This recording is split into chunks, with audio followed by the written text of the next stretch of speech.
Então, a gente vai começar e eu gostaria, então, de fazer alguns agradecimentos, né, a Jucimara, que tomou a iniciativa da gente fazer essa degustação, que é de uma região que me interessa bastante, ainda não conheço pessoalmente, tenho muita vontade de conhecer. Vamos ver aí quando a gente possa viajar com tranquilidade. Está em um dos meus primeiros destinos aí que, com certeza, eu pretendo visitar, né?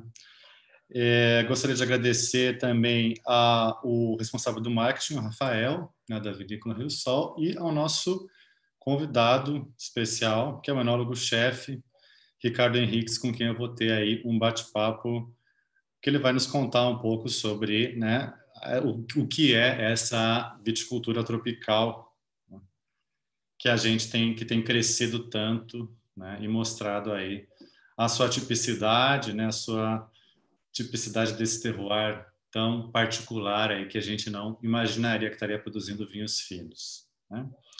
Bom, então vamos fazer o seguinte, a gente vai começar com um vídeo que o Rafael vai mostrar para nós, que está aí na tela aparecendo, um vídeo um pouco sobre, para a gente se familiarizar, é sempre bacana, né? A gente ter uma ideia, visualizar um pouco a paisagem, ainda que seja à distância, mas para imaginar de onde que vem os vinhos que nós estamos degustando, né? Para sentir, ter uma ideia aí da paisagem. Então, Rafael, por gentileza, pode tocar o vídeo.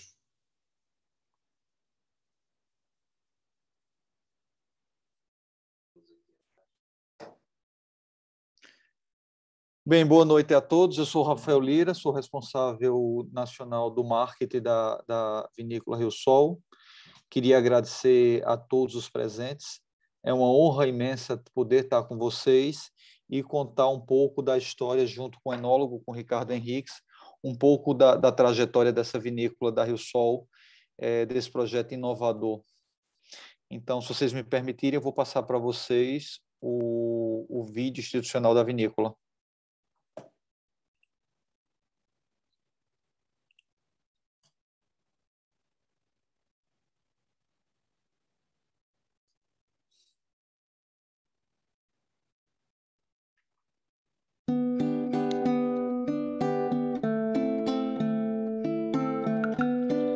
Por nestas terras só se via o sol. Um sol que sempre nasce poderoso, mas que sozinho não conseguia gerar muitos frutos. Faltava a ele outro elemento vital, a água, que sempre correu perto dali, num rio com o nome de Santo.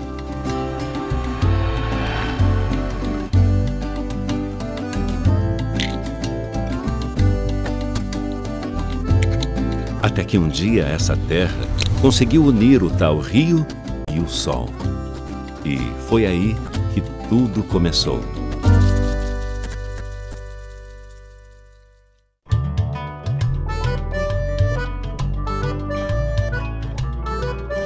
Começou pequeno, um broto de parreira, que foi crescendo, crescendo,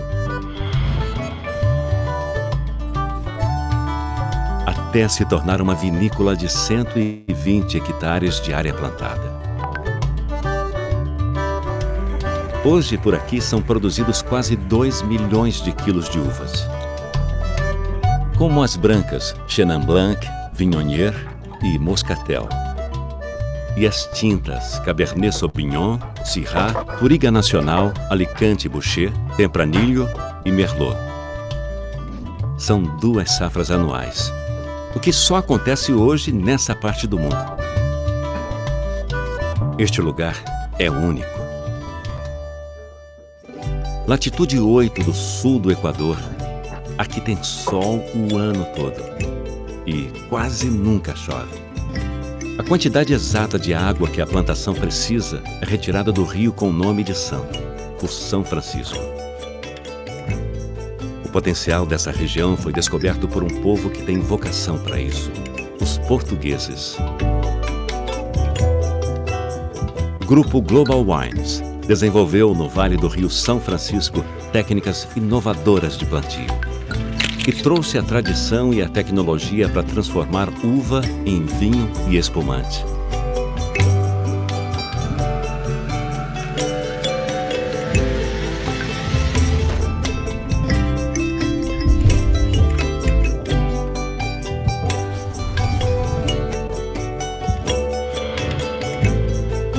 Por aqui, se produz quase 2 milhões de garrafas.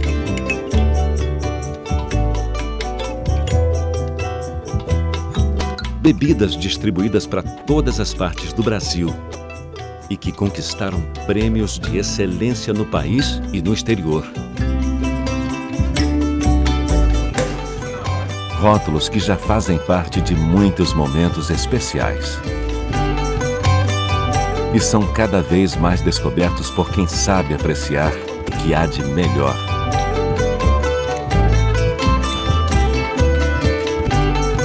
Tudo isso feito num cenário mágico, que atrai visitantes em busca dos melhores vinhos, espumantes e das mais belas paisagens.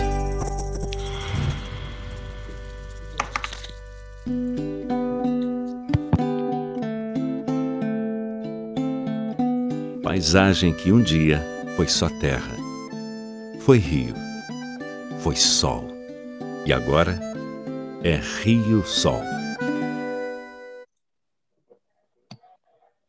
Pode passar? Todos conseguiram me ver aí? Conseguiram enxergar? Assistiram o vídeo? Espero que tenham gostado. Obrigado, Rafael. Bom, gente, normalmente a gente faz esses eventos presenciais, né? E, por um lado, né, já recebemos aqui na Escola Produtores de Rio Grande do Sul, Santa Catarina, Minas, né, paranaenses, e ainda não tínhamos recebido a visita de produtores do Vale de São Francisco, né, que para nós é uma região, né, relativamente... A ideia que a gente tem da viticultura do Vale de São Francisco é bastante recente. Mas é interessante a gente pensar que é uma região que já produzia uvas há bastante tempo, né? Ou seja, grande parte da uva que nós comemos ela vem do Vale de São Francisco, né? Então era uma região que tinha esse potencial explorado, né? Ou seja, como esse vídeo mostra, graças à presença do rio, né, e graças ao manejo da irrigação, tornou essas terras cultiváveis, né? Então isso é muito bacana. Talvez a gente levou um pouco de tempo para descobrir esse potencial para fazer vinhos finos, para fazer uvas viníferas, né? Inclusive, o Vale de São Francisco é uma região que tem indicação geográfica para frutas, para uva e manga, já há um bom tempo, o que fala sobre a qualidade, sobre o potencial aí que esse terroir tem para produzir uvas bem maduras. Só alguns fatos históricos antes de eu começar a conversar com o Ricardo Henriques, né, que são interessantes. Já na década de 70, o Vale de São Francisco produzia uvas para a fabricação de vermute, né, por exemplo, vermute cinzano, né. As primeiras vinícolas começaram a se instalar nos anos 80, mas a gente teve aí um crescimento, de fato, aí de vinícolas e de produção de vinhos finos a partir aqui do século XXI. E tem crescido a cada ano, né? Hoje o Vale de São Francisco responde mais ou menos por 15% da produção nacional, o que confere aí o segundo vale vitícola brasileiro, né? São vinhos feitos no bioma da Caatinga, né, que era um bioma que a gente não imaginaria que seria um bioma viável para a produção de uvas, né, de qualidade. Então veja que interessante, o Brasil hoje em dia planta uvas na Mata Atlântica, nos Pampas, no Cerrado e na Caatinga, né? Então, é realmente impressionante o potencial que a gente tem aí como produtor. E nós vamos falar, né, o Ricardo Henriques vai nos contar um pouco sobre como é esse manejo de vinhedo aí no clima tropical semiárido, né? Que é um clima bastante seco e bastante ensolarado. Boa noite, Ricardo Henriques, você me ouve? Boa noite, tudo bom, Wagner? Me desculpem o atraso, mas eu tive aqui um precalço. Espero que esteja todo mundo bem. Estão me ouvindo bem? Você está me ouvindo bem? Tá um pouquinho baixo, Ricardo, se você puder falar um pouquinho mais alto. Deixa eu ver aqui todo o meu microfone. Deixa eu botar os dois fones, que assim fica mais fácil. Não sei se melhorou. Melhorou assim? Melhorou muito. Obrigado, Ricardo. Pronto. Então, muito obrigado por poder estar aqui presente hoje com vocês nesse meeting para falar um pouquinho sobre a nossa região, sobre o Vale de São Francisco. E apresentar também um pouquinho sobre o projeto da Rio Sol. Eu acho que o vídeo que o Rafael passou previamente já é exatamente elucidativo. Eu acho que só pelo vídeo a gente já consegue perceber muito aquilo que é o bioma e as características do Vale de São Francisco e a maneira como a gente trabalha e como a gente produz vinhos no Vale de São Francisco. Então, nesse aspecto, eu acho que serve quase como uma primeira apresentação para as pessoas visualizarem aquilo que realmente é a região do Vale de São Francisco e o potencial que nós temos.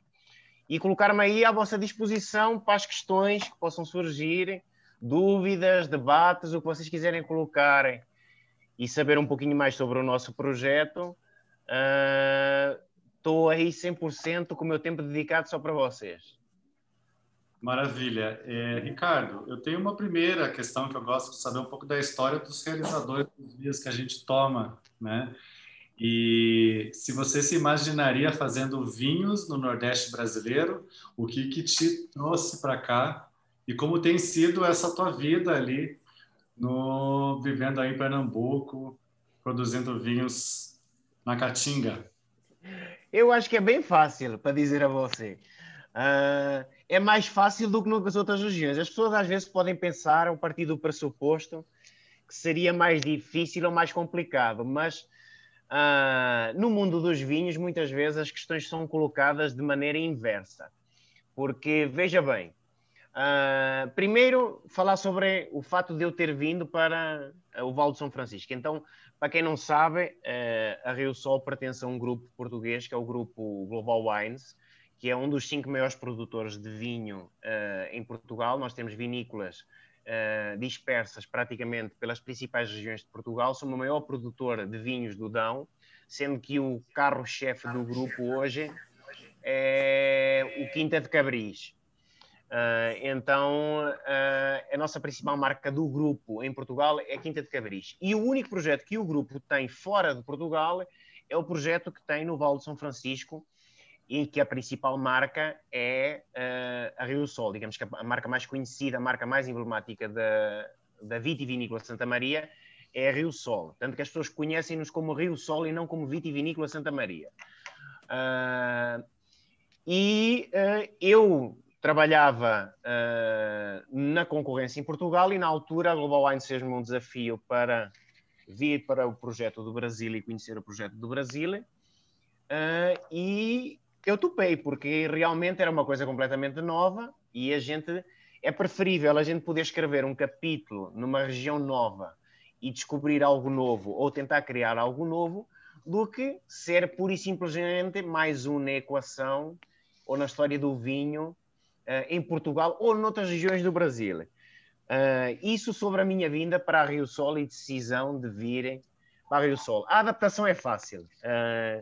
Pernambucano, nordestino, ao contrário daquela imagem que às vezes muito se tem de matuto, de lampião, de cangaceiro, são pessoas trabalhadoras e tranquilas. Então existe mais vida para além dessa imagem que se tem muitas vezes da região e do povo do Nordeste. Tanto que Petrolina acaba por ser, para quem não conhece, acaba por ser um oásis em termos de referência para padrão de tudo o que é praticamente indicadores de desenvolvimento económico, agrícola, agronegócio, crescimento, mesmo durante este período de pandemia.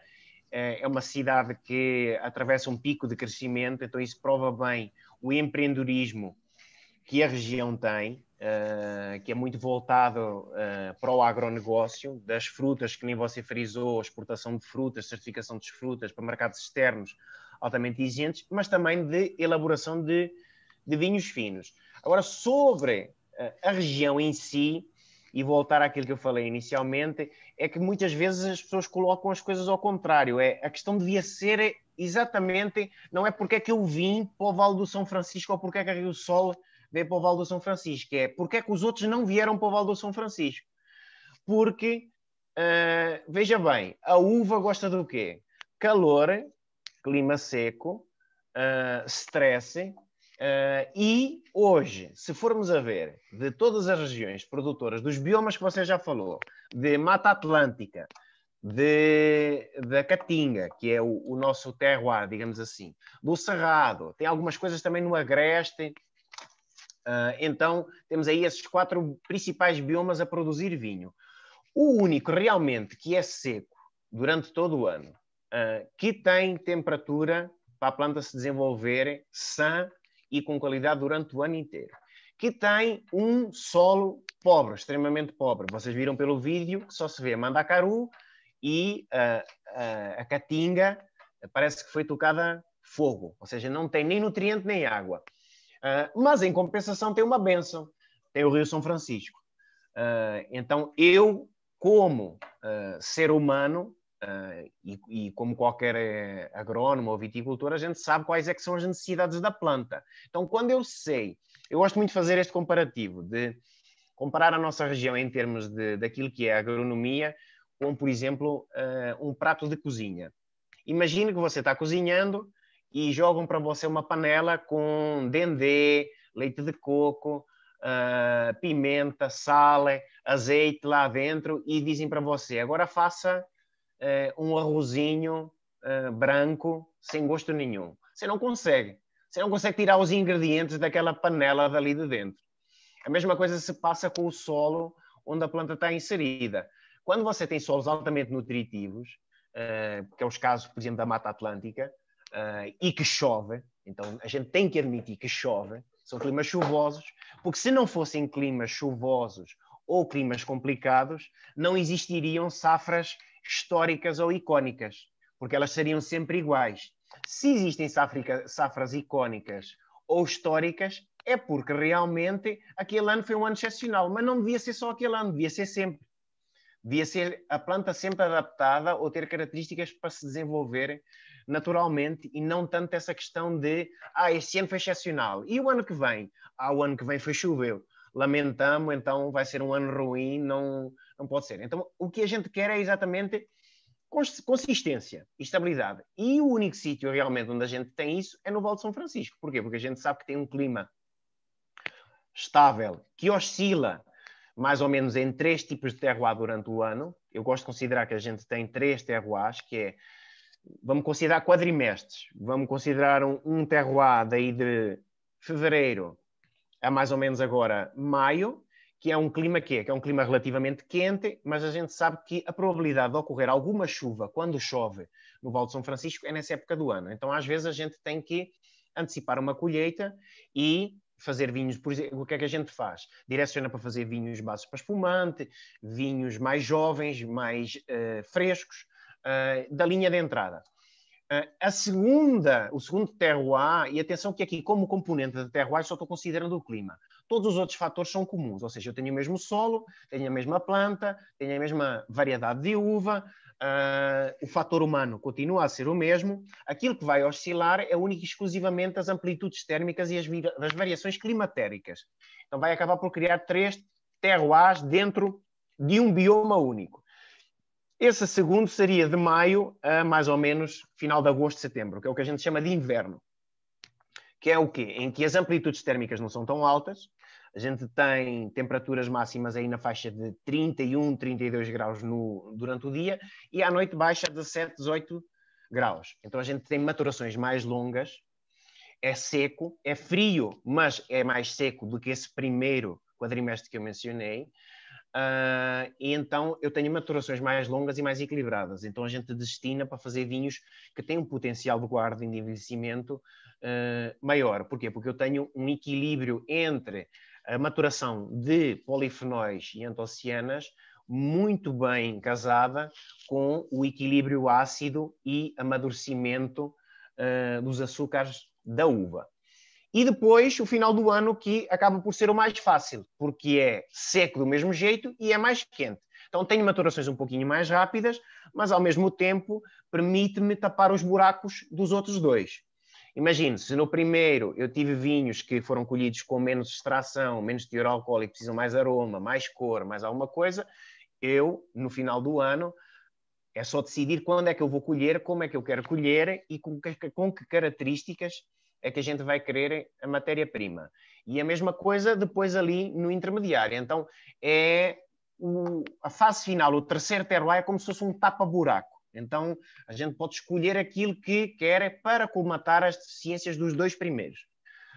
E, basicamente, de uma maneira muito generalizada e rápida, é aquilo que resume as características da região e para falar exatamente nessa questão de que não devia ser uma questão o porquê da gente vir para o Vale do São Francisco em detrimento de outras regiões. Eu acho e acredito fielmente que o Vale do São Francisco tem tudo para ser, não vou dizer a melhor região para produzir vinhos do Brasil, porque seria muita arrogância minha, e não acredito nisso. Acho que a gente tem que se valorizar as regiões todas como um todo e não como uma coisa única. Então a gente tem que valorizar a diversidade do Brasil e não a singularidade, porque realmente existem vários biomas e vários tipos de vinho, então a gente tem que valorizar isso, mas tem todo o potencial para ser igual às outras. E pior que as outras, de certeza que não vai ser. Mas no mínimo igual às outras, nós temos todo esse potencial. Então, não sei se me alonguei muito, mas espero que tenha respondido aí ao seu questionamento. Não, foi claríssimo, obrigado. Eu fiquei aqui pensando no que você falou dentro desses 3 ciclos que você consegue ter dentro de um ano. Então, você teria uma carta na manga de eu posso trabalhar com lotes de ciclos diferentes para chegar num vinho final, por exemplo? Posso. Eu posso ter vinho de 1 de janeiro de 2021 misturado com um vinho de 31 de dezembro de 2021. Tenho 360 dias de intervalo para fazer um vinho safra 2021. E aí, qual é que é a safra histórica? É de janeiro, a de fevereiro, a de março, a de abril, a de maio, a de junho, a de julho, e por aí vai. Como a mesma coisa. Vão lançar agora o novo vinho, existem algumas empresas agora que têm essa moda, lançar o primeiro vinho da safra de 2021. Se a gente quisesse lançar o vinho da safra 2021, no dia 30 de janeiro já tínhamos lançado. Mas não vale a pena apressar as coisas. Então a gente tem que ver as coisas de uma maneira mais transversal. Aquilo que eu vejo e enxergo é que quando a gente coloca a safra no nosso rótulo, ela é um indicador daquilo que foi na média do ano. Ou seja, a gente tenta manter a coerência e a consistência da qualidade do vinho, de preferência subindo gradualmente, e não ter aquelas oscilações de esse ano foi excepcional, esse foi menos bom. Não.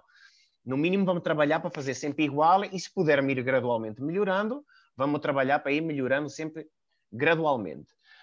Então esse é o objetivo da empresa. É melhoria contínua, nem que seja devagar, mas sempre melhorando e nunca regredindo.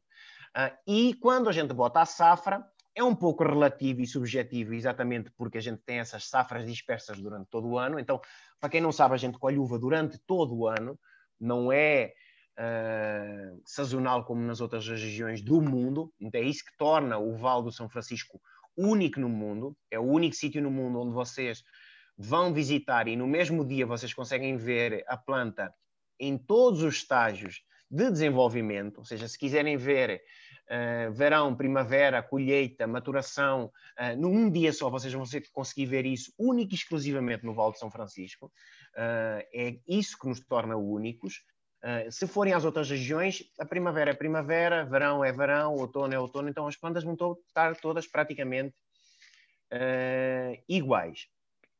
Então, essa oscilação durante o ano, a gente tem que fazer um balanço geral do que é que tem a adega, lutear e ver o que é que a média a gente vai ter para poder padronizar e manter essa tal coerência e consistência que eu estava falando, que eu acho que é o mais importante nos vinhos, é a gente não ter tanto essa oscilação de vinhos e de marcas, de um ano para o outro e conseguir padronizar e, de preferência, melhorar. Mas se melhorar, nunca regredir. Ou seja, se a gente vai dar um passo para a frente, vamos continuar sempre andando para a frente e mantendo essa consistência que é para levar à fidelização do cliente e para provar realmente o potencial e a qualidade que os vinhos do Vale de São Francisco possam vir a ter.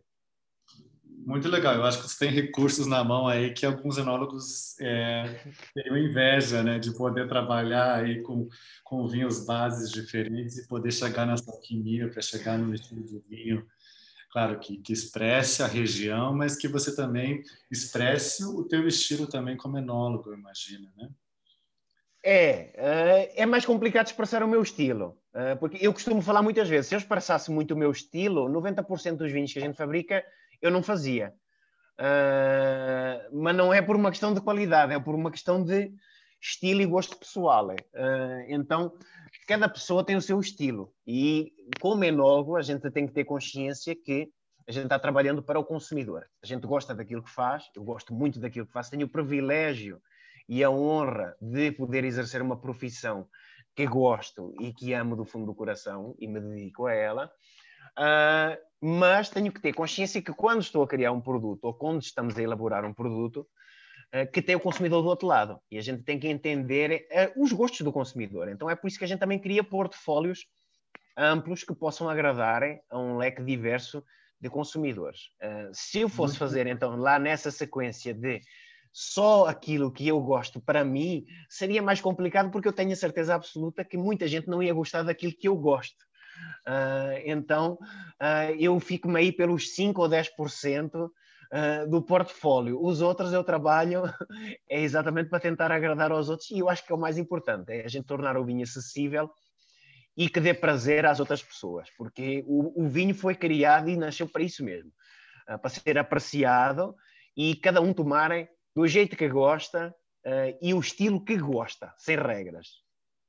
Muito bom. Vamos então provar o espumante. Quem tiver com os vinhos aí em casa, eu estou com o vinho aqui gelando aqui atrás, eu vou pegar só um pouquinho.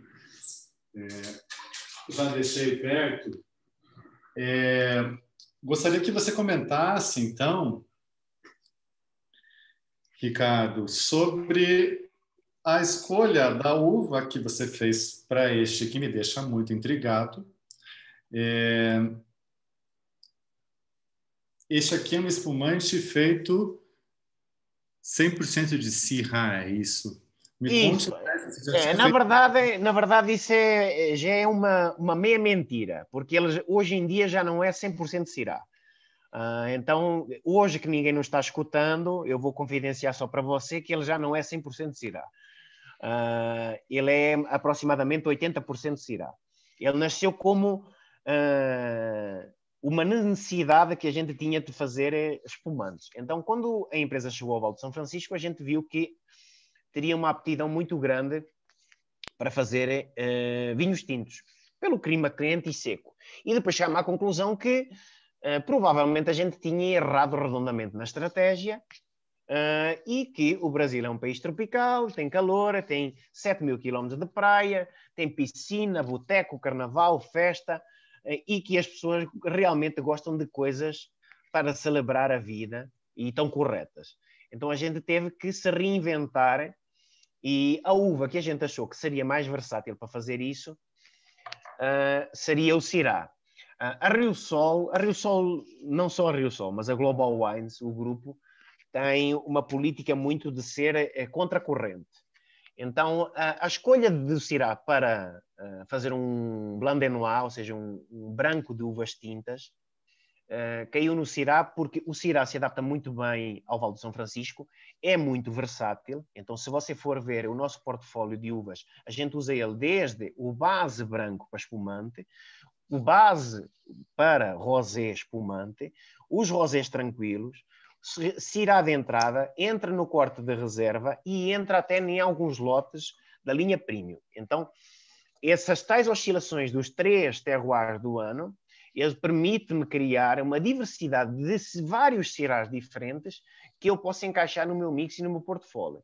E depois foge muito daquela conversa chata de ser sempre as mesmas uvas. Se a gente for ver essa questão de fixação do cliente pelas uvas, eu, na minha opinião, e atenção que é a minha opinião pessoal, é uma coisa errada, porque a gente vai ver que 80, 90% dos espumantes do mercado é Chardonnay, Chardonnay, Chardonnay, Chardonnay, Chardonnay, Chardonnay, Pinot Noir, se for um Blanc de Noir é Pinot Noir, Pinot Noir, Pinot Noir.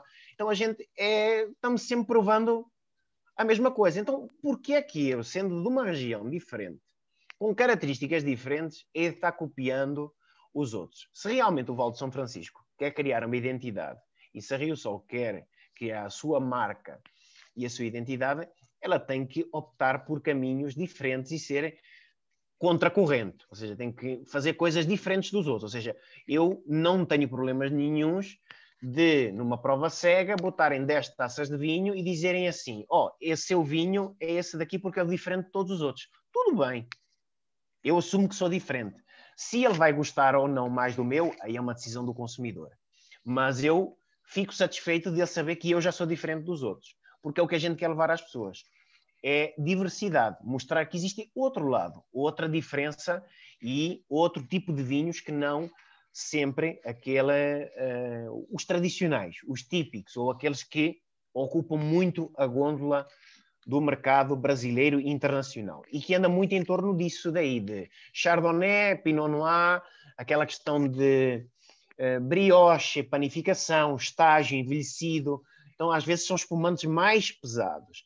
E eu acho que isso foge muito do estilo do que é o Brasil. O Brasil é visto como o quê? Um país tropical, um país quente, um país alegre, feliz, festivo. Então, a gente, nesse espumante, estamos a falar de um espumante da linha de entrada, atenção, não é um espumante reserva, nem é um espumante da linha premium, mas é um espumante que já foi altamente medalhado em concursos nacionais e internacionais. Mas é um espumante que é desprendido. Ele é leve, ele é fresco, ele é frutado, não tem estágio. Então é um espumante de beira de piscina e de praia. Para tomar é descomplicado, para trocar umas ideias, para bater um papo. Então é isso que a gente quer nesse estilo de vinhos e nessa linha daqui. É que ele seja direto, com um preço honesto e que seja eficaz para aquilo que ele se propõe, que é exatamente isso, ser equilibrado, com uma boa frescura, uma boa fruta e sem muita complexidade, porque é uma coisa de entrada e que a gente espera que as pessoas consumam regularmente e não em ocasiões só específicas. Então, que seja um produto de massas, de consumo. Muito bom. Eu gosto disso, isso que você comentou, da gente não necessariamente se sentir obrigado a seguir essas receitas. Não, eu tenho que fazer um espumante estilo cava ou estilo champanhe, tem que ter muito esse tostado. Eu acho legal você justamente propor algo original, né?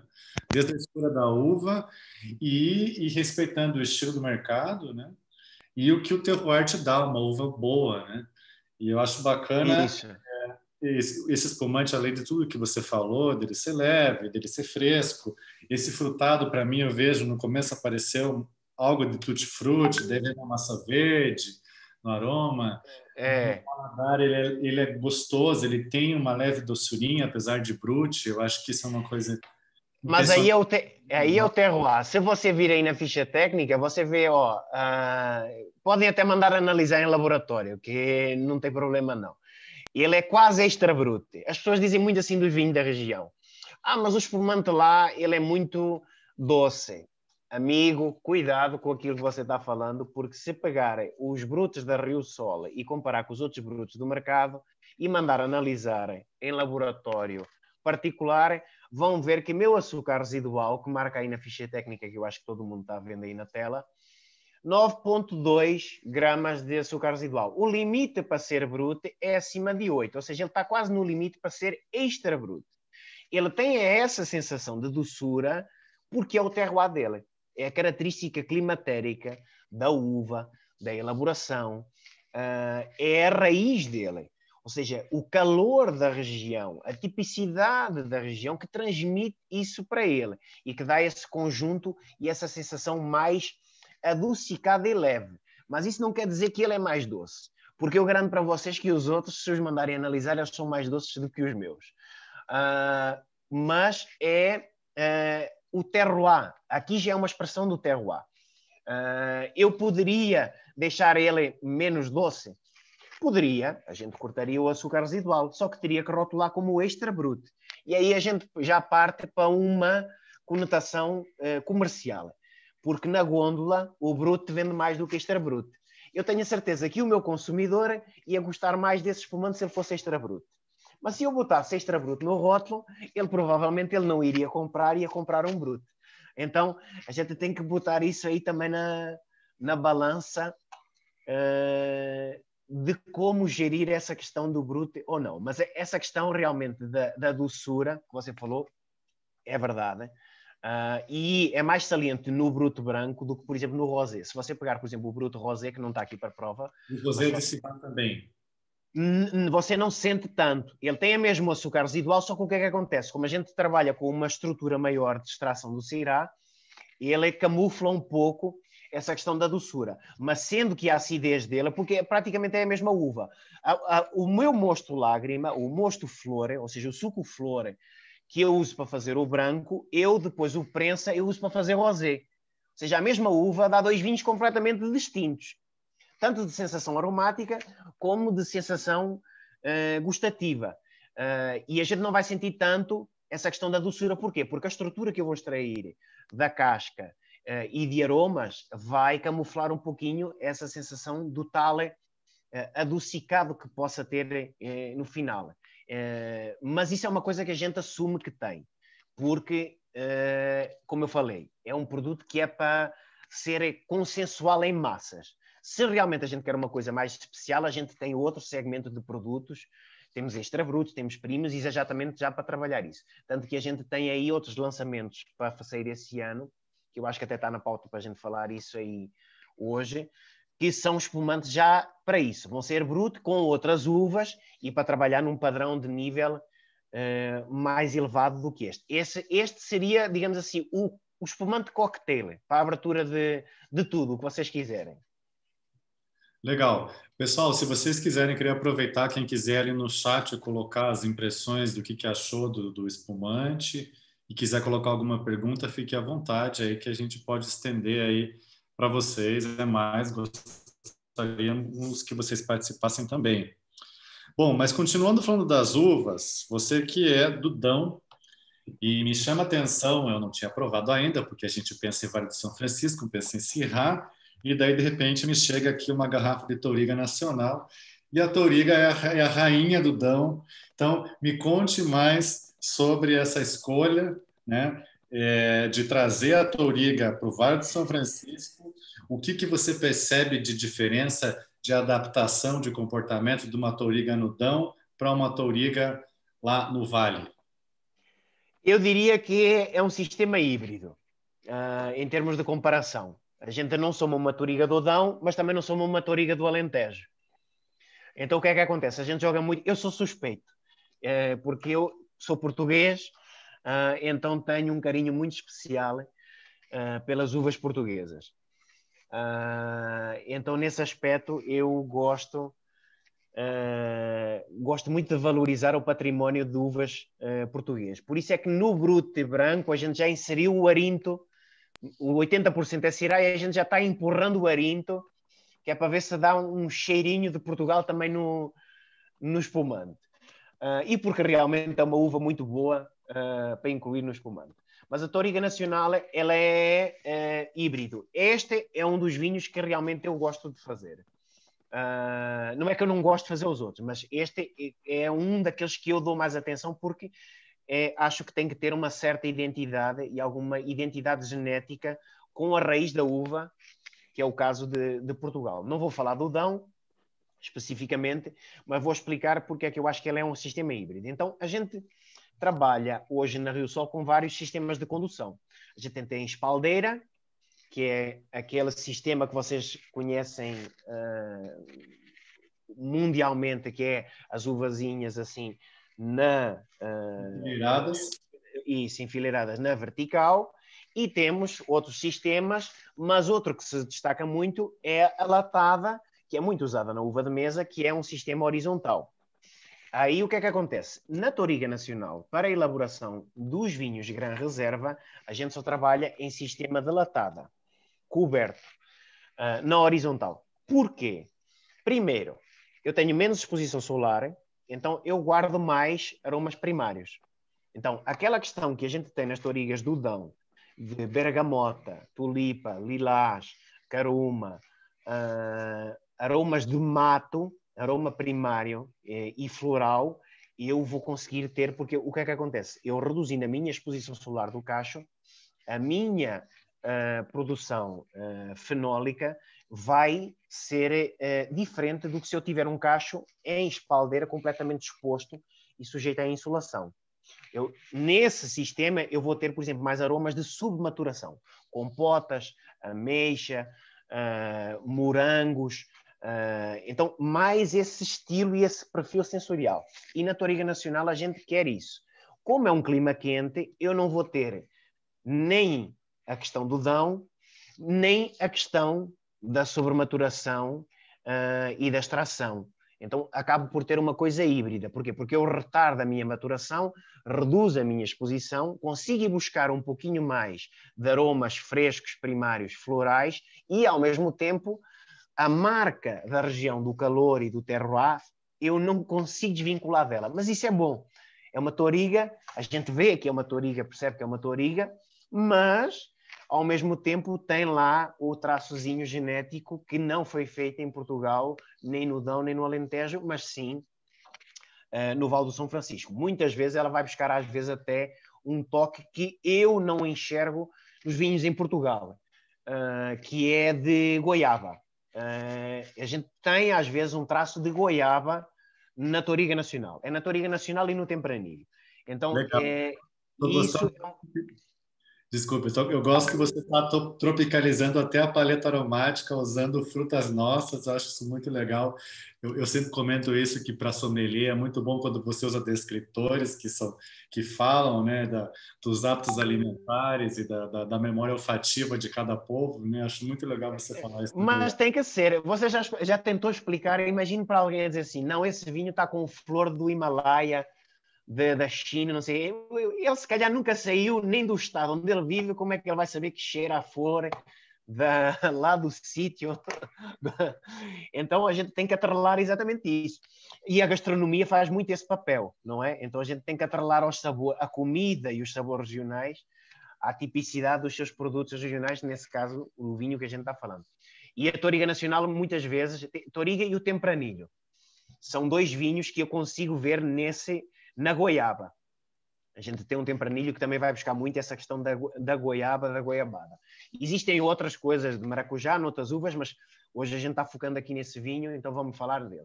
Então, ele às vezes vai buscar às vezes um pouquinho de goiaba. Então, ele é um vinho que a gente já teve algum cuidado com ele, então são uvas selecionadas.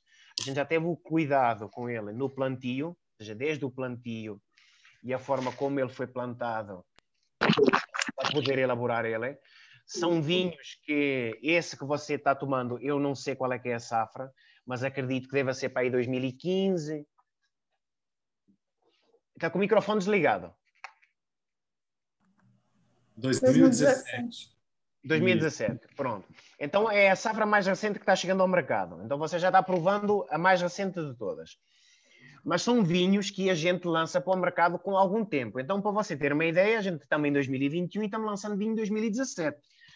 E uma das coisas que dizem do Vale de São Francisco é que não se fazem vinhos de guarda no Vale de São Francisco. Não é possível a gente fazer vinhos em clima quente que possam estagiar e envelhecer no Vale de São Francisco. E o vinho Touriga Nacional Gran Reserva já é para tentar quebrar um pouquinho esse paradigma e esse estigma que se tem sobre os vinhos do Vale de São Francisco. Infelizmente, no Brasil, a gente hoje tem dois estigmas. É o estigma contra vinho nacional e depois, para além de ter um estigma de contra vinho nacional, ainda tem o estigma quando diz que o vinho é do Nordeste ou é do Vale de São Francisco. Então, a gente tem que combater exatamente esses dois estigmas, apresentando resultados e coisas concretas. E nesta linha do Gran Reserva, a gente normalmente são vinhos que levam cerca de 3, 4 anos a ir para o mercado. que é exatamente para a gente poder mostrar que é possível sim fazer vinhos em clima quente e que tenham um estágio, complexidade e que aguentem a evolução. Então, eu não estou provando esse vinho aqui hoje. Infelizmente, eu estou tomando medicação por causa de um dente.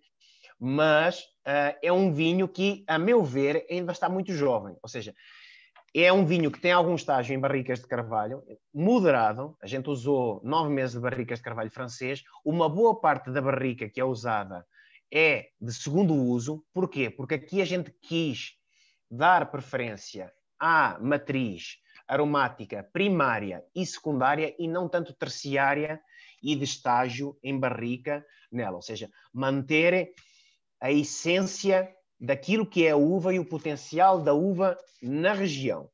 E depois tentar, então, amaciar ela ou dar uma delicadeza dela com a utilização da barrica. Então, a gente utilizou mais ou menos isso. 20 a 30% de barricas de segundo uso para domar os taninos, porque a Touriga Nacional, similarmente ao Cabernet Sauvignon, é uma uva que tem a casca bem grossa, bago pequeno, compacto, casca bem grossa, então é uma uva de componente taninosa elevada e que tem uma amplitude de aromas e de estrutura muito diversa. Então, essas barricas de segundo uso serviram para isso mesmo, para tentar domar essa componente taninosa dela. E as novas, para dar então esse toque mais de estágio, envelhecimento, alguma coisa de fumados, tabaco, couro, que começam às vezes a sair, a libertar ao fim de algum tempo na taça, não tanto aquele ataque inicial na taça que é mais frutado. A gente inicialmente vai ver o espectro dele normalmente é a submaturação e compotas e ameixas, depois começa a aparecer um leve perfume no final, alguma coisa de bergamota, e depois no final então os terciários a libertar-se com os tostados, fumado, tabaco, especiado, a sair. Mas na boca é um vinho que ainda está muito vivo, provavelmente. Eu não sei se todo mundo está provando, mas acredito que é um vinho que ainda está bem vivo. Tem uma acidez saliente, tem uma componente taninosa grande e estamos a falar de um vinho de 2017. Então isto é um vinho que já é um vinho gastronómico. É um vinho que ainda não está no seu auge. Então a gente manda ele assim para o mercado sem estar tão polido. Porquê? Outra escolha da empresa. Se eu mandar o meu vinho polido para o mercado, eu sei que o meu tempo de vida útil na gôndola vai ser muito curto. Então, eu tenho que dar alguma segurança ao meu consumidor que ele possa aguentar no mercado. Então, quando eu vou mandar o meu vinho para o mercado, tenho que dar digamos assim, um certificado ao vinho que, se ele ficar 1, 2, 3 anos na gôndola do supermercado ou na casa das pessoas, que ele vai envelhecer, mas vai envelhecer para melhor. Ou seja, que ele não está no auge. Dar a segurança para o cliente que quando ele comprou o meu vinho, ele não está no auge. Ele vai melhorar, desde que guardado e armazenado nas condições ótimas. A gente sabe que é complicado muitas vezes, mas que ele tenha, digamos assim, estrutura e capacidade para aguentar e resistir mais tempo. Então, por isso é que eles vão assim, vão semi-polidos para o mercado. Ricardo, eu tenho alguns comentários aqui no chat que eu acho legais falar, um inclusive do Vinícius, e é uma coisa que eu ia te perguntar, o Vinícius colocou. Às vezes a gente tem, só retomando a questão quando você falava do manejo do vinhedo da Touriga, que você planta ela enlatado, porque é bom que você desmistifique essa ideia que latado não dá qualidade, né? Porque a gente associa latado com uva de mesa, com vinho colonial e pensa que espaldeira é a única solução para fazer um vinho fino. Então é muito bom você colocar isso, que cada terroir pode demandar uma técnica para você chegar num vinho que não seja um sobremaduro, né? Isso. E isso que me chamou a atenção. Eu confesso para ti que eu abri meia hora antes de começar a nossa conversa, eu abri o vinho. Eu falei, vou abrir esse vinho e deixar respirar um pouco. Eu servi na taça, eu estava com a expectativa de encontrar só sobre maturação. Eu falei, não, vou sentir uma fruta cozida. Só que não, isso que eu achei surpreendente. Ou seja, tem uma fruta madura, mas ela não está sobremadura, não é uma coisa em excesso. Eu acho que tem isso da casca da bergamota, da tangerina, que você diz, mas tem também uma especiaria muito gostosa que aparece nele, Isso. né? E na boca o vinho está super gostoso, ou seja, aparece essa madeira no final, sobretudo, da boca, mas não é uma madeira que atropela a fruta, né? Isso. Esse é o cuidado que a gente gosta de ter, ou seja, o vinho não é para... A gente não quer beber madeira, a gente não quer beber pau. Ela está lá só para auxiliar. Então a gente quer marcar os vinhos pela fruta e pela harmonia, ou seja, tem que ser o casamento, o conjunto de todos os fatores, inclusive é da intervenção do enólogo, e tentar mostrar o maior potencial da uva sem a menor interferência. E é um vinho gastronómico. Este é um vinho que realmente pede comida. Ao contrário do Bruto Branco, este já é outro segmento. Já é um segmento para mostrar que a gente pode fugir da delicadeza e da leveza e fazer coisas que também são um pouquinho delicadas, mas são mais complexas e estruturadas e que pedem e têm uma exigência gastronómica maior. E aqui a gente está abordando ainda um vinho só da linha intermédia para intermédia alta. Então, já dá para ver mais ou menos o portfólio e a capacidade e versatilidade que a gente pode fazer com os vinhos do Vale de São Francisco. Legal. Já que você está falando que é um vinho gastronômico, e eu lembro que eu assisti numa ocasião uma palestra com o pessoal do Instituto Federal e perguntei para eles aí de São Francisco sobre harmonização. Eu gosto muito de pensar em harmonização regional, né? Então a gente tem lá o espumante da Bairrada com leitão, você tem o borrego com tinto alentejano. O que você acha que seria uma harmonização que você proporia para os teus vinhos, que você proporia para esse Touriga Nacional com um prato que você tenha provado da culinária local do Nordeste que você acha que ficou gostoso? Existem vários. De caras posso dizer para você que o típico aqui da região do Vale de São Francisco é chamado o bode. O bode carneiro, 80% do bode que se come é carneiro. Mas pronto. Mas ele harmoniza muito bem com isso. Com a própria buchada, que é tipicamente pernambucana. Tripa frita. Porquê? Porque são comidas que têm uma questão gordurosa muito grande e este é um vinho que tem duas coisas. Tem o tanino para limpar a boca e para quebrar a corrente da gordura dessas comidas e, ao mesmo tempo, tem acidez para permitir a tal questão da salivação e facilitar a digestão e a gente continuar comendo esses pratos que realmente são pesados e puxados, sem que haja uma sobrecarga do nosso organismo, sem que a gente se sinta enjoado ou mal disposto ou com azia. Então, no Nordeste e Pernambuco, eu vejo assim esses pratos assim como os indicados para este tipo de vinho. Margarete, você poderia cortar o seu áudio, por gentileza? Desculpe. Obrigado. Ricardo, você falava, eu vi que você comentou, e daí eu já entro na pergunta que a Simone colocou, que safra 2015, você falou, a gente está tomando safra 2017, e daí eu aproveito, você que tem provado as safras das suas criações, aí, dos seus vinhos, como que tem sido o potencial de guarda deles? Você tem se surpreendido? Está envelhecendo bem, mais do que você imaginava? Está dentro do esperado? A gente quer sempre mais. Eu não tenho essa questão de dizer assim, não, está tudo perfeito, maravilhoso. Não, está longe disso. A gente quer sempre mais. E vamos trabalhar para fazer sempre mais. Aquilo que acontece é que realmente, ao longo dos anos, a gente tem conseguindo... É que a gente tem que ser bem claro aqui. Para você ter uma ideia, a gente tem vinícolas no Brasil que comemoraram mais de 100 anos de história. A Rio Sole tem 15 anos de história. Então, em 15 anos de história, a gente teve que aprender como plantar, o que produzir, como direcionar, fazer os vinhos, fazer experimentos. Agora, imagine quanto tempo levou fazer tudo isso, testar, experimentar, para chegar a um produto e depois começar a afinar, para criar e depois refinar. Então, a gente hoje está numa fase que está a começar a entrar nessa fase do refinamento.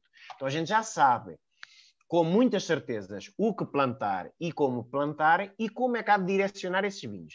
Então, realmente, a gente, no início, deu muito tiro no escuro, mas isso faz parte do processo de aprendizagem, porque é uma região completamente nova e que a gente não tinha know-how, nem havia informação na região sobre o que fazer, como plantar.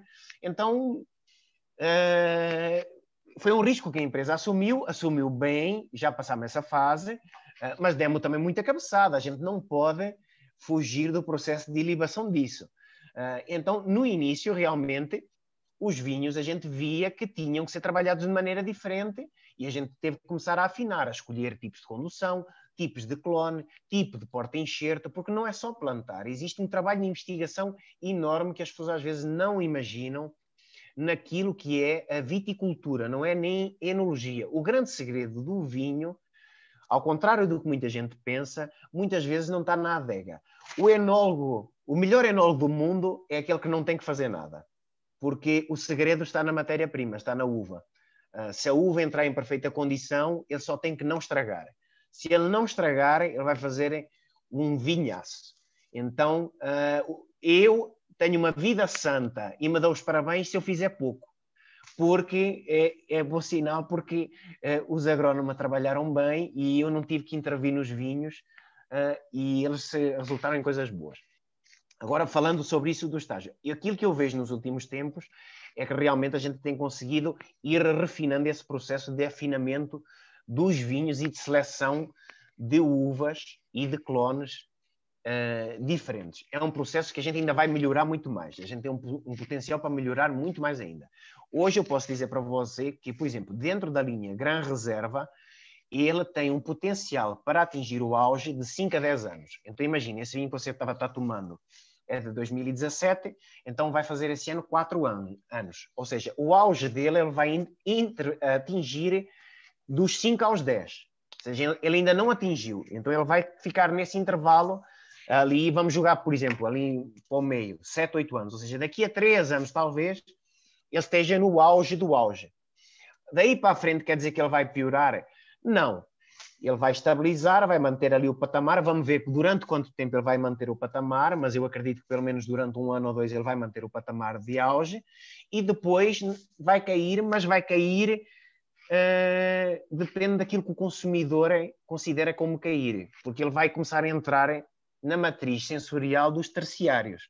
Então tem gente que gosta realmente só desse espectro sensorial dos terciários. Tem gente que considera que o vinho já está mais velho e que já não é tanto do seu gosto. E tem gente que acha que agora ele está no auge, porque prefere a matriz primária do frutado e tudo mais. Então é um pouquinho subjetivo, mas se a gente utilizar, digamos assim, as diretrizes mundiais para aquilo que se considera a harmonia do vinho, o auge do vinho, eu diria que a partir do momento da safra, a linha Gran Reserva, não só o Touriga, mas a linha Reserva e Gran Reserva, o Reserva também, ela atinge o auge nesse intervalo após a safra, de 5 a 10 anos, ali na faixa média de 7, 8 anos no ponto. Mas o objetivo da gente é que ele vá cada vez mais ampliando esse intervalo de auge. Não quer dizer que ele não esteja bom para consumo. Não quer dizer que eu vou lançar os meus vinhos muito velhos para o mercado. Não, eu vou continuar a lançar eles com o mesmo intervalo. Aquilo que eu vou dizer é que vou dar um fortalecimento ao vinho para que ele aguente cada vez mais nas adegas dos consumidores ou nas gôndolas do supermercado, para que ele chegue sempre com uma qualidade muito boa para vocês durante um período muito maior de tempo. Legal. Bom, a gente viu um pouco no começo sobre a história, o projeto da vinícola, sobre o teu trabalho atual, mas eu gosto também de perguntar um pouco sobre os experimentos que você tem feito, algumas apostas, que outras variedades, vai trazer mais variedade portuguesa para testar ali? Tem algum vinho que está no tanque que você pretende lançar em breve? O que vai acontecer aí? Tem muita coisa. É uma das coisas, você não pode dar muita ousadia a enólogo, porque ele gosta muito de inventar ou de alucinar, porque faz parte do processo. É o processo criativo, entendeu? Então, ele hoje acha uma coisa, e estou falando por mim, Hoje acho uma coisa, se calhar amanhã já vou achar outra coisa diferente e já quero inventar outra coisa diferente. Então aí tem que haver sempre um contrapeso e um freio. E o freio tem que ser muitas vezes ou o financeiro, ou o administrador, ou o consumidor que diz que não é aquilo que ele quer. Então, a minha, digamos assim, imaginação e criatividade é naqueles tais 5, 10% que a gente estava falando na fase inicial, que é os vinhos que eu gosto. Mas tem muita coisa boa aí para vir. Eu posso adiantar algumas coisas para vocês que não são segredos. A gente tem um campo experimental enorme. Para quem não tem conhecimento, a Rio Sol foi durante muitos anos, a gente desativou o campo experimental. Hoje a gente ainda tem 4 campos experimentais, mas são campos experimentais de refinamento, não de investigação assim, qual é que é a melhor uva, mas para terem... Vou falar rapidamente, só para não me alongar, porque eu depois perco-me nas palavras e depois levo muito tempo na live. Mas quando a empresa chegou à região, a gente vivia muito esse dilema. O que plantar, como plantar. Então, o que é que a gente fez? A gente montou campos experimentais. Então, a gente selecionou, para vocês terem ideia, cerca de 30 variedades de uva do mundo que a gente achou que teriam aptidão para o clima e terroir da gente e que tivessem aptidão comercial para os vinhos que nós imaginávamos que poderíamos desenvolver. Dessas 30 variedades de uva, a gente selecionou 5 clones por cada variedade de uva. Ou seja, a gente foi buscar o melhor clone de Syrah à Austrália, à Califórnia, à França. Então, por cada 30, a gente selecionou 5 clones. E depois, por cada clone, a gente escolheu 5 porta-enxertos, ou seja, 5 tipos de raízes diferentes, para ver qual é que era a melhor raiz que se adaptaria àquele tipo de solo. E depois, paralelamente a isso, ainda fomos estudar sistemas de condução diferentes. Ou seja, se em latada, se em espaldeira, se em retombante, se em lira. Então, a gente tinha campos experimentais que tinham o campo principal, era o campo 804, a numeração dele era 804, era o maior campo experimental a céu aberto do mundo e privado, não era público, era privado, era dinheiro privado, foi investimento privado, foi fazer isso no sertão do Vale do São Francisco. Para a gente chegar, para vocês entenderem como é que a gente chegou hoje onde estamos e para onde é que queremos caminhar. Então, a gente, quando é muitas vezes pintado que as coisas são amadoras, as pessoas não fazem ideia daquilo que estão falando quando falam sobre o Vale do São Francisco, porque aquilo que se faz no Vale do São Francisco, e isso se aplica inclusive à fruticultura da região. Não fazem a mínima ideia do que acontece lá, porque é tecnologia de ponta mundial e investigação pesada. Tanto que isso resultou no prémio FINEP Brasil. Para quem não conhece o prémio FINEP Brasil, é um prémio que é atribuído pelo governo federal todo o ano para as empresas mais inovadoras e tecnológicas do Brasil.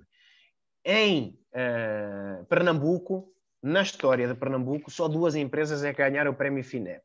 Foi a Baterias Moura, que toda a gente conhece no Brasil, e foi a Rio Sol. Agronegócio, no Nordeste, até hoje, foi só a Rio Sol que ganhou esse prémio. E posso dizer para você que tenham sido nomeadas como vinícolas para ganhar o prémio, até hoje só a Rio Sol é que foi nomeada. E nesse mesmo ano, quem ficou em segundo lugar com a gente em inovação e tecnologia foi a Motorola. Então são coisas completamente realidades e empresas completamente distintas. E agora voltando outra vez ao campo experimental. Então, os campos experimentais a gente utiliza exatamente para isso, ou seja, a gente buscar conhecimento. Então, nesse campo experimental a gente tinha, as plantas eram todas identificadas, tinha uma chapinha metálica como se fosse um RG, os operadores iam lá, contavam as folhas, contavam os cachos, quantos litros de água levou, quantos quilos de nutriente levou, que dia foi podado, quantos dias teve até a maturação, foram feitas microvinificações, daquelas microvinificações deu 20 litros de vinho, vamos provar, 100 baterias de vinhos de 20 litros. Qual é a melhor combinação de clone, porta-enxerto, sistema de condução, irrigação, plantio e tudo mais. E depois daí vamos para o intensivo. Aí replicamos as plantas, a gente mesmo multiplica as nossas plantas, partimos dessa matriz genética, desse banco de germoplasma que a gente tem na vinícola. Nós mesmo, a partir dos campos experimentais, multiplicamos as plantas e fizemos os nossos campos de plantio intensivo e conseguimos chegar naquilo que é hoje esse tal campo de refinamento. Ou seja, a gente já sabe, tem que começar a procurar só os pormenores. Dentro desses campos de refinamento, hoje a gente tem muita coisa de novidade que ainda vai vir, mas que esse ano a gente já vai lançar muita coisa. Que é, por exemplo, na linha de espumantes, posso adiantar para você que a gente esse ano vai lançar um 100% arinto, ou seja, um espumante arinto, que vai ter algum estágio em madeira, ou seja, é para ser um espumante já de uma linha reserva, mais complexado, mas para ser diferente exatamente daquele perfil que a gente estava falando, dos chardonnays, aquela coisa de manteiga, brioche, e fugir mais para leveza, crocância, finesse. Então a gente vai trabalhar aí com arinto e viognier também. A gente vai lançar esse ano um rosé tranquilo com um Touriga Nacional e Malbec, que são duas uvas que eu acho que se adequam muito ao clima do Val São Francisco. O Malbec se adaptou muito bem e vai ser uma novidade também. E o Touriga Nacional, a gente ainda nunca tinha vinificado ele como rosé, então vamos fazer um corte aí, um blend de Touriga Nacional com Malbec. Fora isso, a gente tem aí tem um Orange Wine, que não sei se vai sair esse ano, mas está praticamente pronto, está nas barricas, já tem cerca de 4 anos de barricas, e foi feito com uma uva moscato, ou seja, vai ter uma complexidade terpénica muito grande e vai ser muito extraído, digamos assim, laranja mesmo, mas é um vinho muito gordo, então vai ser uma coisa um pouquinho diferente daí para o mercado. Para o ano que vem, posso adiantar para você que a gente tem um brandy para lançar, que já foi feito no início do projeto. Quando a gente entrou no projeto, a gente conseguiu destilar uns vinhos lá, porque tinha uma coluna de destilação lá, então a gente conseguiu fazer mais ou menos 1000 litros de destilado lá, e depois de luteado e de equalizar ali o teor alcoólico dele, a gente vai ter mais ou menos 2000 litros de brandy aí para lançar com 18 anos, ou seja, vai ser desde o início do projeto, e será uma coisa que a gente vai lançar muito refinada, ou seja, 500 garrafas por ano, ou seja, a gente vai pegar de cada barrica 50 garrafas, vamos abastecer e no ano que vem voltar a tirar mais 500. Então vai ser uma coisa para ser uma constante e como se fosse um produto, digamos assim, para mostrar a todo mundo, não propriamente um produto de escala e comercial. Dentro da linha dos Gran Reserva, esse ano agora que vem, a gente quer lançar um Egiodola com Alicante Boucher e lançarem um Reserva Branco que possivelmente também vai ser feito com arinto e viognier. Existem outros que estão aí na manga, que é, por exemplo, mas esses ainda não sei se vão sair esse ano, que é a gente fazer um 100% Macabeu, ou seja, fazer uma cava no Nordeste, que também ninguém tem aqui no Brasil, então não vai ser uma cava, mas será um 100% Macabeu ou Viura feito no Vale do São Francisco, e um Prosecco que também já temos o lote, está no fase final de refinamento e de produção. A gente já colheu algumas uvas, já fez alguns testes e vai dar certo. Só não sei também se vai sair esse ano.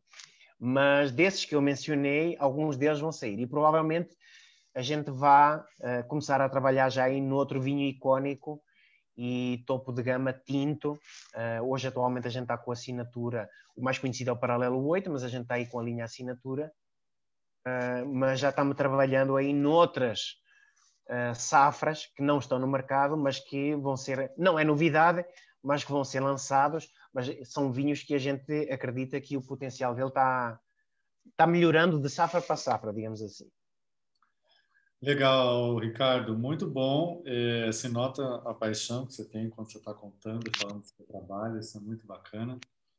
E também toda a criatividade que você está colocando, né, aí em experimentar com variedades diferentes, enfim, inovar, né? Eu acho que para o consumidor isso só traz vantagens, né? Porque ele pode experimentar uvas diferentes, ele pode experimentar, enfim, coisas diferentes. Exatamente. Eu acho que o mais importante é isso, é experimentar diferente e não É. experimentar sempre a mesma coisa. E a diversidade, não é? A gente tem que valorizar a diversidade. O Brasil tem que se valorizar, tem que perceber que vira-lata é na terra dos outros. Vira-lata existe em todo o lado. Então, a gente tem muita coisa boa no Brasil. Acorda Brasil, porque é preciso, é só saber escolher e experimentar.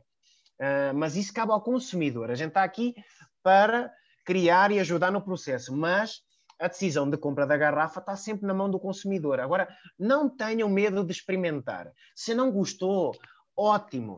Não tem problema, experimenta outro. Eu não tenho problema nenhum que me digam que não gostam do meu vinho. Se me disserem que não gostam do meu vinho, eu fico satisfeito, porque eu sei que pelo menos ele provou.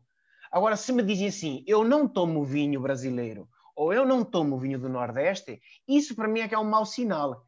Porque ele diz que não toma, mas nunca experimentou. Mas se fizerem uma prova cega e botarem os meus vinhos, se calhar, junto dos que ele toma, ele se calhar toma um baque.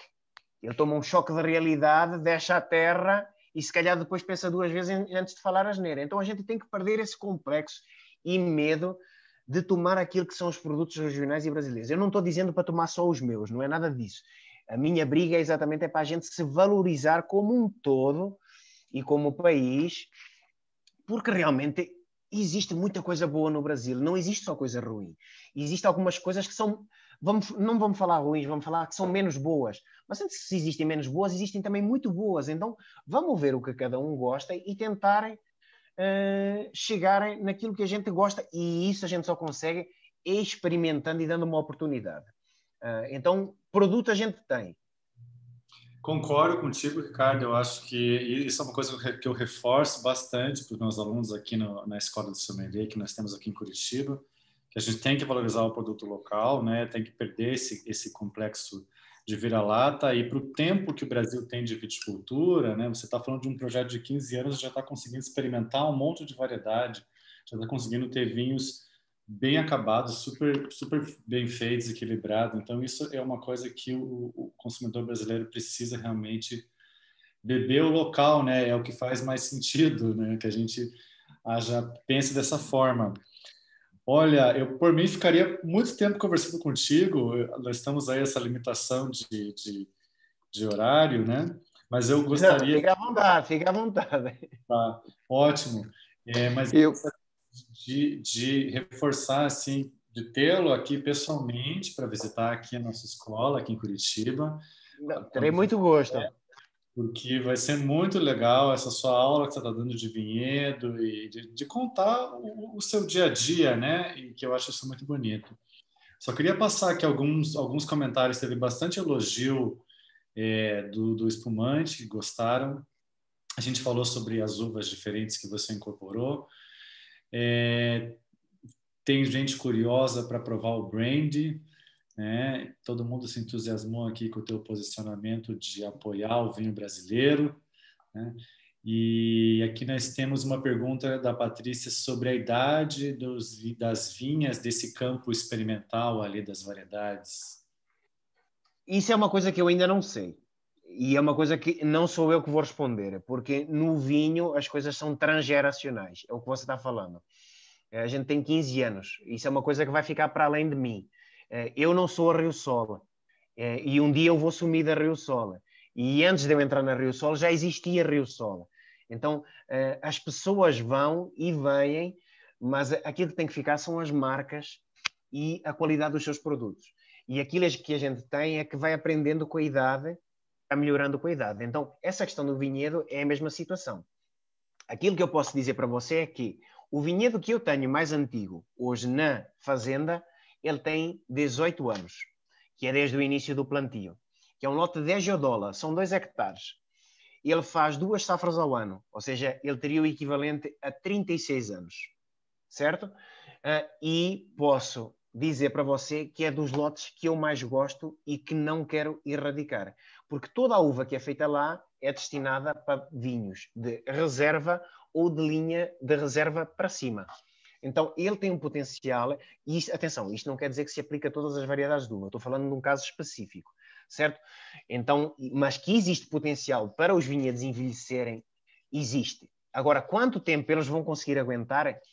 Só Nosso Senhor Jesus Cristo é que vai determinar isso com o envelhecimento e dizer quanto tempo é que ele vai aguentar. E vai depender de variedade para variedade, porque algumas a gente sabe que se esgotam mais rapidamente,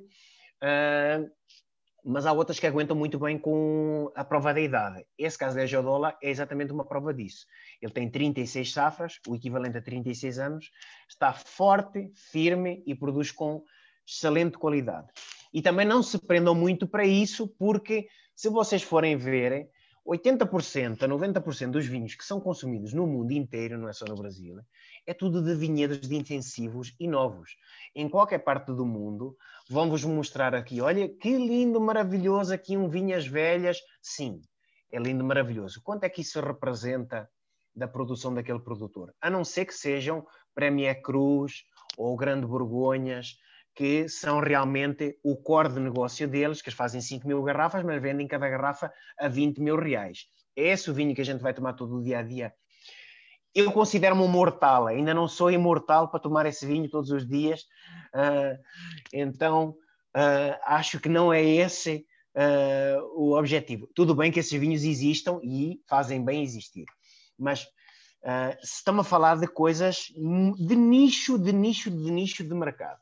80% a 90% é intensivo. Não são vinhas velhas, são vinhedos novos, produtivos, de alta produtividade, mecanizados, industrializados. Então, quando botam isso no papel, a tentar pintar a cor de rosinha, que é de vinhedos orgânicos, biodinâmicos, que estão lá, que não tem problema nenhum, que têm 20 anos, 30 anos, esqueçam, porque a conta não bate. Ao fim de 10, 15 anos, 10, 15 anos, depende da região para região, não vou ser tão radical, mas de 15, 20 anos, qualquer vinhedo começa a decair, não é a qualidade, é a produtividade. Aí o seu proprietário tem que fazer a conta. Se aquilo que ele ganha em qualidade, ele vai conseguir repassar no preço para o consumidor e se refletir numa mais-valia no preço da garrafa. Se ele não conseguir fazer isso, eu garanto para você que a primeira decisão que ele vai fazer é arranca e planta outro. É simples assim, porque tem que pagar a conta. Então, 80% dos vinhos que a gente toma são esses. São de vinhedos produtivos, novos, jovens. É bom ter vinhas velhas? É. Mas a gente tem que se mentalizar que isso muitas vezes é um pequeno percentual daquilo que representa o mundo do vinho. A gente às vezes tende a idealizar muito mais, muitas das decisões que são tomadas, né, no trabalho são bem pragmáticas, né? E é interessante que você contando isso, você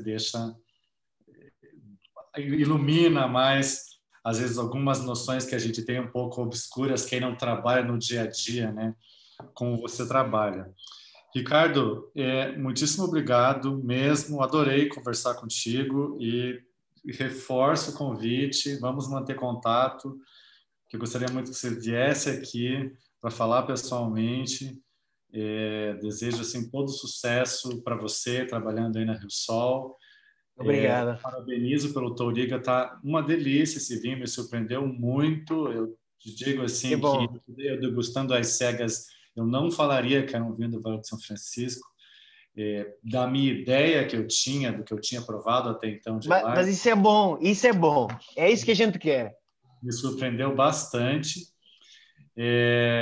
Se você quiser deixar uma mensagem final antes de eu passar para a Jucimara, que é quem representa, né, a executiva aqui da Rio do Vale, aqui no Paraná, que vai falar um pouco, quem quiser adquirir os vinhos ao longo da semana, mas gostaria de deixar uma palavra final para você.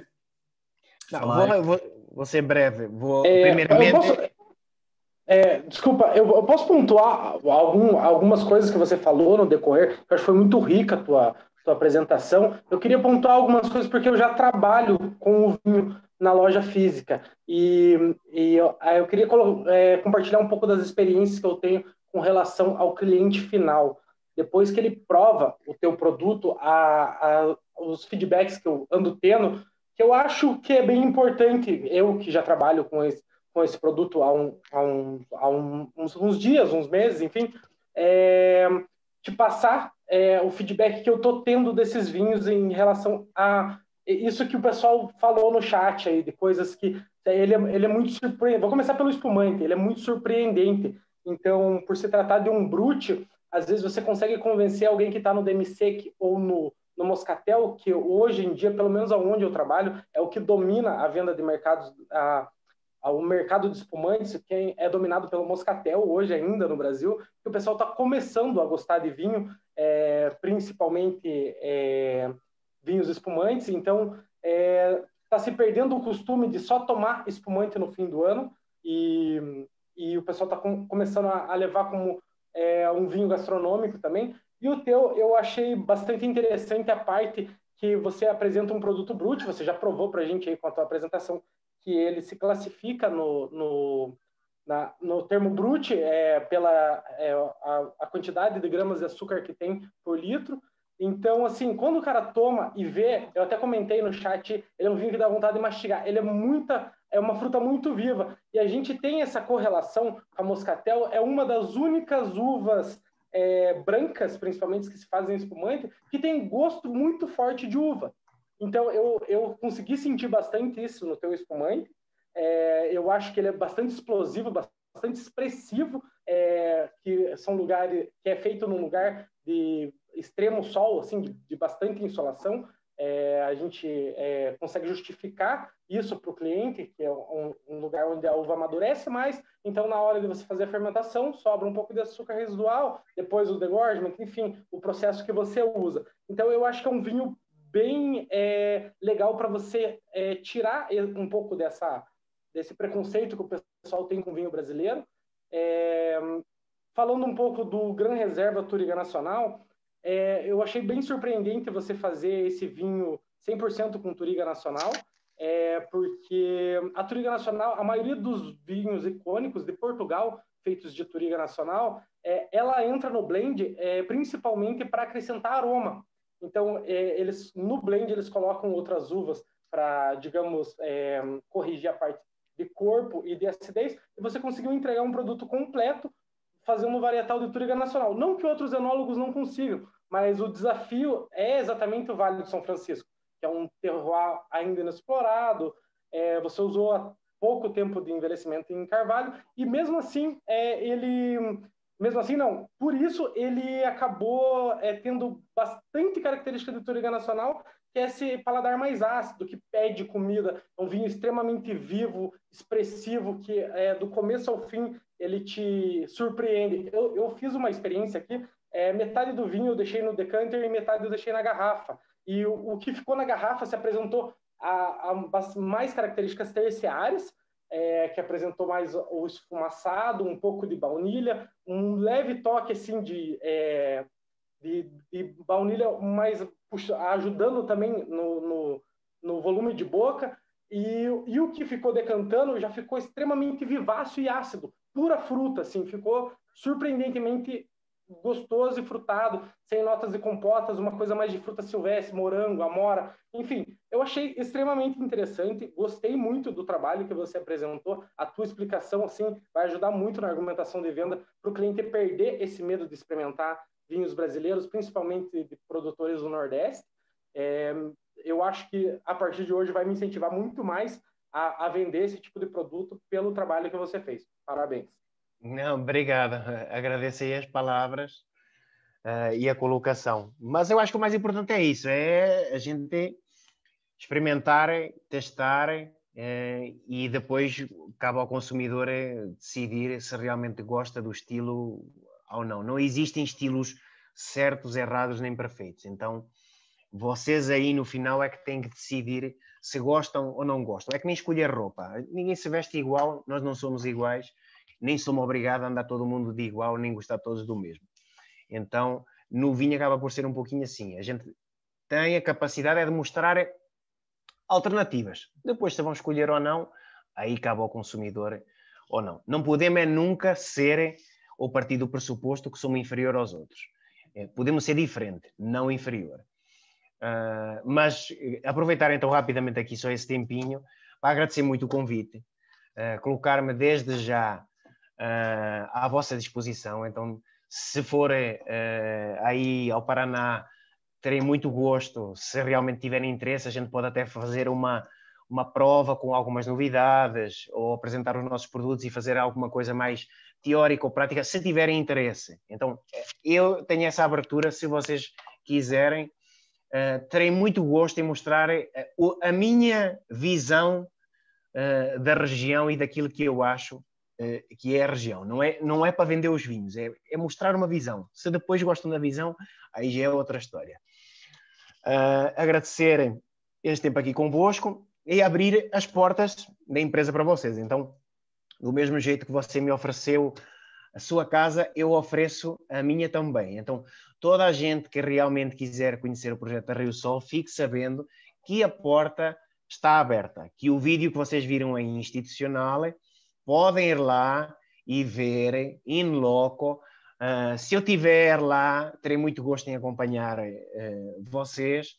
Se não tiver, tenho a certeza que vão ser muito bem acompanhados e aquilo que vocês viram ali no vídeo vão conseguir ver ao natura, ao vivo, ou seja, não é uma coisa forçada. O nosso passeio de enoturismo, para vocês terem uma ideia, ele é todos os dias diferente. Porquê? Porque quem vai lá e marca uma visita, ele vai ver aquilo que o operador está fazendo no dia. Se estiverem colhendo uva, ele vai ver colhendo uva. Se estiverem fazendo trasfega, filtração e engarrafamento na adega, ele vai ver o que ele estiver fazendo. Não existe roteiro turístico, existe roteiro industrial. Ele vê aquilo que é feito no dia a dia, que é exatamente para não criar essa noção de Alice no País das Maravilhas e ele poder ver realmente o que é o dia a dia e o que a gente faz sem precisar de esconder, camuflar ou mudar a nossa identidade por isso. A gente prima muito por essa questão. Então, agradecer tudo muito aí a vocês, agradecer aos nossos parceiros, agradecer a todos vocês que trabalham aí com o vinho, porque é complicado, eu sei que é complicado, é muito sangue, suor e lágrima para trabalhar com o vinho. É mais fácil trabalhar com cachaça, cerveja e outras coisas. Mas uma coisa... O vinho no Brasil subiu 18% com a pandemia. Hein? É um dos poucos países do mundo que aumentou o consumo. Mas sabe por que é isso? É que para a gente acreditar no vinho é preciso ter fé. Aí quando a gente se vê apertado, a gente tem que pegar pela fé. Aí quando o cara começa a ter fé e quer puxar pela fé, aí ele vai para o vinho. Mas também não é só por isso. O vinho acaba por ser uma bebida, provavelmente, se calhar das bebidas do mundo, é a única que é compreensiva. E alguns destilados também. Eu considero que o whisky e alguns destilados também. Mas é uma bebida que é compreensiva, porque você tem um estilo de vinho para quando você está triste e deprimido, você tem um estilo de vinho para quando você está feliz e alegre. Então, mesmo que você esteja sozinho, experimenta chegar a casa e abrir uma garrafa de espumante. Só o ato de abrir a garrafa de espumante, você já fica feliz. Experimenta a vida de um velório triste, sentido, infeliz, e pegar numa garrafa de vinho tinto e tomar uma taça. De alguma forma, o vinho vai lhe dar algum conforto. Mesmo na tristeza, ele vai dar algum conforto. Então, eu acredito que existem poucas bebidas no mundo que têm essa capacidade que o vinho tem. E é um vinho, uma bebida que foi criada para ser uma coisa social. Então, hoje que a gente está privado do social, ou seja, do contato com as pessoas, eu acho que o vinho acaba por fazer essa ponte para o qual ele foi criado, que é exatamente interação entre pessoas. A gente vai jantar a um restaurante, a gente dificilmente pede uma garrafa de vinho para uma pessoa só, a gente pede para partilhar, para dividir com os outros. A gente diz, chega alguém em casa, a gente diz assim, olha, vou abrir esse vinho. Porquê? Porque eu vou dividir, eu quero partilhar com você. Cerveja, não, a gente toma de lapada e de preferência rápida antes que alguém chegue para tomar uma dose com a gente, ou que ela aqueça. Mas pronto, mas não me alongando. Agradecer muito, tá?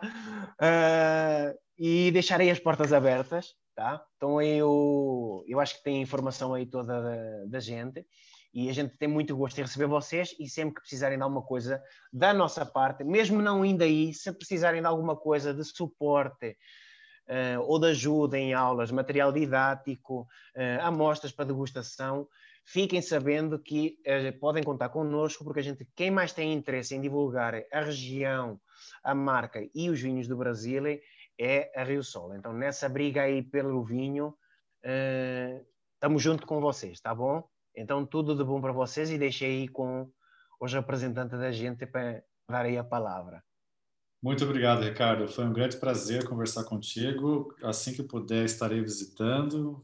Vou visitar vocês lá e as portas aqui da escola estão super abertas para quando você quiser vir.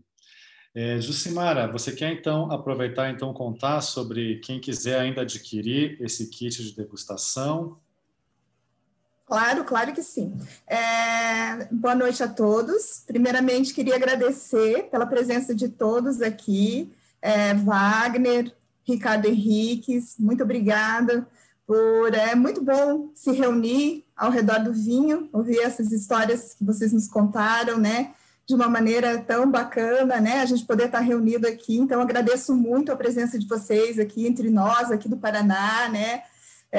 A gente só tem a agradecer Ricardo e Wagner por esses momentos que nos concederam, não é mesmo? E queria agradecer também todas as pessoas que participaram, que estiveram conosco nesses momentos. E eu queria dizer para quem tiver interesse, quem quiser indicar o produto, vai estar encontrando até sexta-feira nesse valor promocional, que é um valor promocional que a gente está ofertando lá no Empório Talheres, né? Fica ali na Visconde do Rio Branco. Eu vou estar divulgando ali no Instagram, a gente vai estar passando o endereço certinho, como a gente divulgou até hoje, mas vamos estar passando maiores detalhes. É no Talheres, né? Que é bem conhecido aqui na região. Até o Thiago falou agora um pouquinho, foi ele, né? Ele que é o responsável pelas vendas. Além do Talheres, a gente tem outros parceiros aqui que já estão comercializando o produto Rio Sol. A gente tem o restaurante Terraza 40, que está acompanhando a live também, que já está com os nossos vinhos na carta de vinhos. A gente tem a Adega Tanino, que fica ali no Mercado Municipal, no Capão Raso. A Adriana está com a gente aqui hoje. A gente tem o Mano Salute, que fica ali na... Oi, Adri. Fica ali na Jacaré. Olá! Fica no mercado... Oi, você tá... Tudo bom, Adri? Acho que ela falou alguma coisa. Bem, a gente tem no Mama Salute, ali na Jacarezinho, nas Mercês, que é a loja do Paulo Mitilov, que é uma pessoa bem conhecida aqui também. A gente tem na Adega Malbec, para quem quiser também, ali no Bigorrilho, na Cantineta Esperandio Ferrari, no centro, no Talheres, que eu já mencionei, no Cave Brasil, que é uma loja que está inaugurando, acabou de inaugurar, ela faz vendas online, só de vinhos brasileiros, bem bacana a proposta deles. No Freeze Day by Day, que também é um mercado ali na Água Verde, o Augusto está acompanhando também a nossa live. Então, quem quiser, lá Pedro I 555. Então, a gente já tem vários pontos de venda aqui, né? Tem carta de restaurante também, e eu, como já deu para perceber, faço a parte de vendas aqui, né? Eu trabalho para a Adega do Vale, que é a principal, como que eu posso dizer? É a distribuidora exclusiva, né, da Rio Sol, aqui na região sul. E através dela eu faço esse trabalho, né? Eu trabalho com eles, e eles têm uma entrega, a gente pode fazer uma entrega diferenciada, no prazo de 48 horas no máximo, mas isso até com mais agilidade, mas 48 horas é o nosso prazo máximo. Com a ajuda do Rafael Lira, que está por aí, que é o nosso gerente de marketing, que é o coordenador de marketing da Rio Sol, ele também faz um apoio muito regional para mim aqui, ele me dá um apoio, eu consigo fazer assim, ações de marketing muito focadas no cliente, e isso me ajuda muito. Então, a gente consegue fazer um trabalho muito focado no cliente, um trabalho muito específico, muito individual. Quem já foi atendido sabe que a gente faz uma coisa bem bacana, bem voltada para a necessidade local do cliente, né? Como que é o perfil dele, como que é o atendimento, porque, como o Ricardo falou, né? Como tem uma harmonização com a comida, né? A gente tem a harmonização também regional aqui no Sul de atendimento também. Então, a gente faz um atendimento bem consultivo para cada cliente. E o que mais que eu tenho para falar é isso. E a gente, se vocês quiserem entrar em contato, eu faço treinamento de brigada, a gente faz carta de vinho, todo o nosso apoio aqui no Paraná. Vocês podem contar comigo, né? O meu contato está além do meu Instagram, que é o Harmonize. Vocês podem entrar na página da Rio Sol, onde encontrar Rio Sol também. Vocês vão encontrar meu contato. Então, contem sempre com a gente, né? Com a Adega do Vale, aqui na região sul, e no Paraná, comigo. Estou ao dispor. Gente, foi um prazer imenso estar com vocês aqui. Sempre muito bem recebido aqui na região sul. A Rio Sol está muito bem representada pela distribuidora Adega do Vale. E, como o Ricardo disse, as nossas portas estão abertas para o que vocês precisarem e venham nos visitar e experimentem os nossos vinhos, né? Ricardo colocou muito bem aí do desafio e do crescimento que essa vinícola vem tendo ano após ano. E os números de prêmios nos mostram isso, né? A Rio Sol tem sido destaque nos principais concursos, com seus vinhos entre Gran Ouro, marcando realmente o cenário do vinho nacional pela sua qualidade. Professor? Obrigado, Rafael, obrigado, Jucimara. É isso, gente, um brinde, então, ao vinho brasileiro. Mais uma vez, obrigado, Ricardo, foi um grande prazer. E é isso aí, gente, espero que tenhamos aí essa degustação ao vivo aí na próxima oportunidade. Boa noite para todos, bom descanso e muita saúde para todos. Boa Saúde, noite. gente. Boa noite. Saúde. Saúde. Saúde.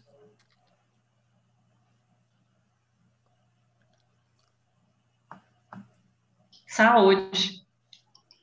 Saúde, Simone. Espero que todos tenham gostado.